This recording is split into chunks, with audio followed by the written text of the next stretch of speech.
क्या आपको पता है कि प्रेगनेंसी के दौरान मिनिमम कितनी बार सोनोग्राफी करनी चाहिए? फर्स्ट सोनोग्राफी होती है 1.5 से 2 महीने के बीच में, जिसमें हम लोग क्या देखते हैं, बच्चा यूट्रस के अंदर स्थापित हुआ है कि नहीं, बच्चे में धड़कन आई है कि नहीं, ओनली एक बच्चा है या उससे ज्यादा है, बच्चे में धड़कन प्रॉपर डेवलप हुई है कि नहीं, बच्चे का विकास अच्छे से हुआ है कि नहीं, जिसकी वजह से हम लोग को बच्चे की डिलीवरी की डेट पता चलती है।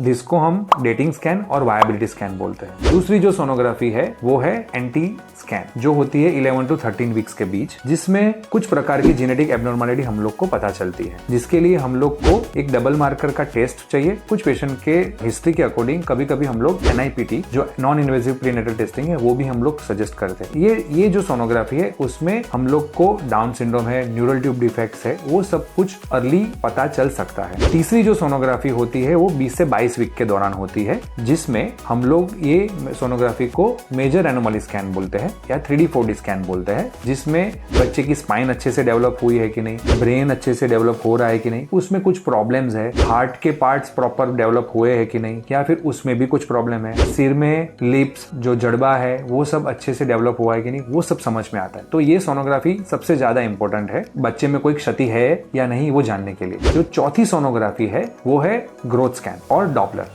वो हम लोग 32 वीक के आसपास करते हैं, जो 8वें महीने की सोनोग्राफी है। ये जो सोनोग्राफी है बच्चे का विकास वो सही से तारीख के अकॉर्डिंगली हुआ है कि नहीं। दूसरी चीज है बच्चे को खून अच्छे से पहुंच रहा है कि नहीं। तीसरी चीज बच्चे का पोजीशन, लाइक उसका सिर नीचे है, पैर कहाँ है, वो सब जानने में आता है।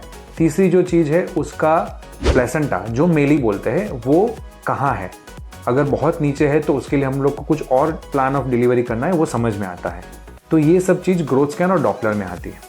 तो ये हुई सब सोनोग्राफी के लिए अकॉर्डिंगली बात।